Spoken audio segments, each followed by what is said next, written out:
check out our new sponsor, the Health Blaze. All the information is in the description. Use the promo code above. Goodfellow Boxing at 18% off of all their natural products, from deodorant, pomade, toothpaste, and much, much more. And they have additional discounts on their website as well. That's thehealthblaze.com. Starting December 20th. That promo code is good for 18% off. We go. All right, man. We back. Goodfellow Sports TV in the building. Make sure that subscribe button, bell icon button. Share the videos. And Austin Trout says that he want to go to 147. One of my subs said he told him off the record that he was planning on going to welterweights. You got 33-year-old Austin Trout, I think he is. Had the pleasure of interviewing him a few years ago, like years ago. And real nice guy. He said he want to drop down to welterweight. He said he makes 154 easy. Everything the sub told me, I can't remember his name, otherwise I shot him out. Everything my sub told me, he said in the article.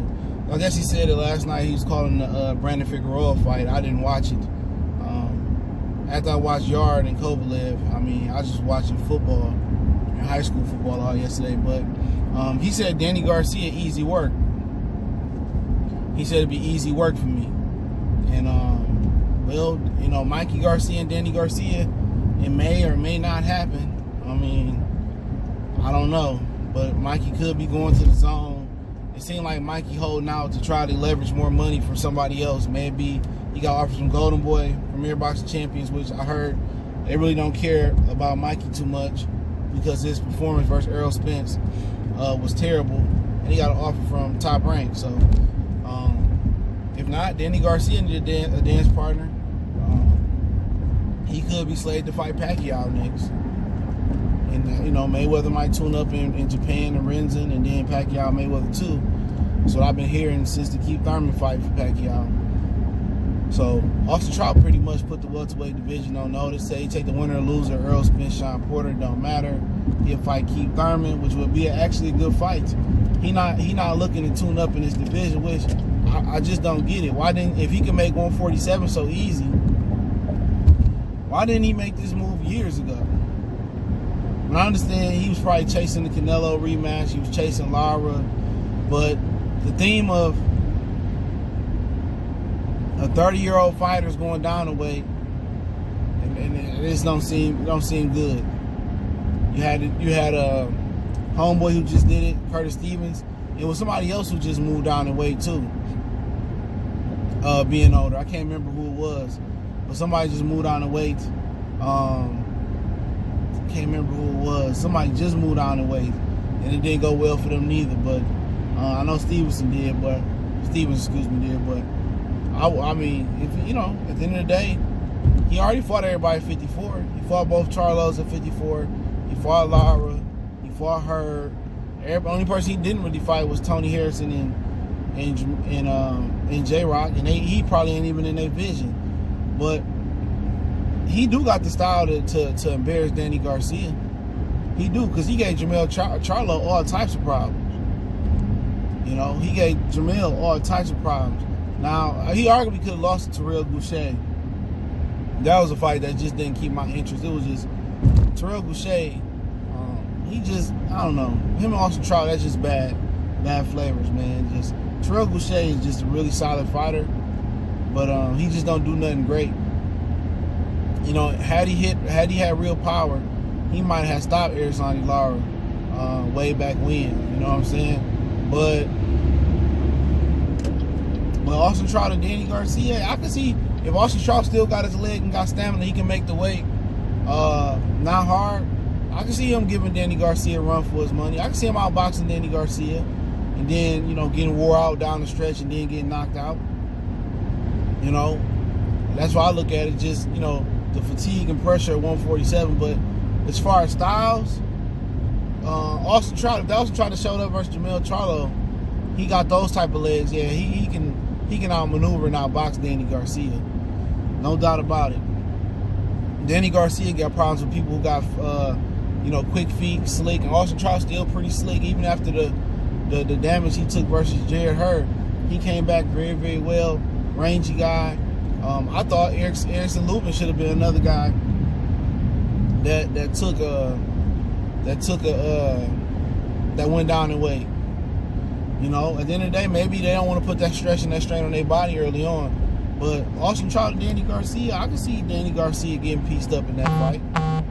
And then Trout getting wore down the stretch, and maybe Danny catching him and hitting him with the no-look left hook or the right hand. But really for Austin Trout, what is your goal at the 147-pound division? Is it to unify our belts? Is it to get a Pacquiao fight? Mayweather was already he was not going to fight him if he had beat Canelo. That was the huge word on the street. Had Trout won, Mayweather had no interest in fighting Trout after Canelo. I mean, if Canelo beat Trout.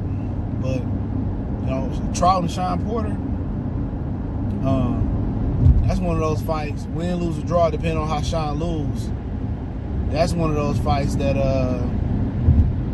that's just one of those fights that if Sean Porter tests Austin Trout legs, you know what I'm saying? That's what he'll do. He'll trust your leg. He'll test his legs. And he might not beat Sean Porter at 47. 54, he probably got an opportunity to beat him. But Sean, just too young. He still got legs. He still can make the weight pretty good. Errol Spence, Austin Trout can box a bit, but eventually Errol Spence, he one of those guys that gets stronger as the fight goes on. You know what I'm saying? He gets stronger as the fight keep going on. Errol Spence gets stronger, and I just see Austin Trout just getting weaker and weaker. And Spence just going to the body, being younger, though. Only one I really could see him defeating is Danny Garcia. Keith Thurman, that's an interesting one. Keith Thurman took a little bit of damage. He back active. But at 47, I would favor Keith Thurman to beat Austin Trout. He seemed to be hungry. He seemed to be keeping his weight in shape, in check. I can see Keith Thurman pulling off at 54. I'd probably still slightly favor Keith Thurman. He fought up there before at 152 versus Carlos Quintana. But hey, man, Bud looking for an opponent. Nobody want to see Angus, whatever, and the Mean Machine. I mean, how about, Crawford and Austin Trout at 47? You know what I'm saying? I know PBC ain't supplying no fighters over to Terrence Crawford, but how about Austin Trout and Terrence Crawford? You know what I'm saying? That makes a ton of sense. They sent him a good offer over there, and maybe he beat him. Maybe Austin Trout will have to tune up first. I think that might be the case. Trout might have to tune up and prove that he a respectable welterweight, and then maybe he can go into a Terrence Crawford fight. Maybe that's who he should be having his deflectors on. That's, in my opinion, a pound fighter, best fighter in the world, and I don't think it's even that close. But I think that's it. That's a respectable fight, Crawford and Trout. If they want to dig right into it in December, why not? If Trout say he can make the weight, well, we already know Eddie Chambers is another guy that went down in weight. Boy, the Cuban Irish Mike Perez, he went down in weight and got obliterated at cruiserweight. Nothing really comes to people, 30-year-olds or older fighters moving down in weight. It's just hard to do. You got a better opportunity moving up in weight, But what about, and everybody going around talking about that propaganda that one of them niggas with a YouTube channel that's based off emotion. You know how a car run off electricity and run off gas? This shit is ran off emotion. You know what I'm saying? These niggas emotional niggas, man. If he don't interview me, he don't talk to me like Tevin Campbell, I don't like you. Like, come on, man. Oh, Terrence Crawford is ducking Kell Brook. Like, just throwing shit out there and don't even know what the fuck going on with Kell Brook. You know what I'm saying? Just throwing shit out there. Don't have no connections over to Kell Brook or nothing. I can tell you Kell Brook was offered the Jaime Munguia fights and the WBO title. For a minute, they moved him up to the number one spot of the WBO. For people who ain't hear me say this before, they moved him up to the number one spot, and I'm gonna start just dropping little jewels that I ain't gonna even do videos on at the end of videos. So for people that hang around and see the end of the video, I'm gonna drop some jewels at the end, some shit I hear, because I don't report everything I hear, and I don't do videos on everything I hear. I be trying to reach out to other motherfuckers who maybe need something to do a video about, and I just pass it through. It's only one person that really I push information through. I'm not gonna put it out there like I'm responsible for a nigga's success and no shit like that. But fuck it, I guess niggas don't be wanting to word. But he you know, how he pulled out the, you know, they was about to, you know, him and Jaime was in negotiations, and Kell Brook pulled out the Jaime Munguia fight. So, you know, Kell Brook went back to Dominic Ingle. This after all that shit happened. He went back and pretty much they don't. I guess he waiting on the Amir Khan fights that ain't gonna never get made. But you know, Kell Brook pulled out a negotiation. He ain't the only fighter that did that shit. I mean, Jaime ain't the only guy he pulled out negotiations with. You know, Kell Brook keep doing that shit behind the scenes. He don't know if he want to retire. He don't know if he want to fight.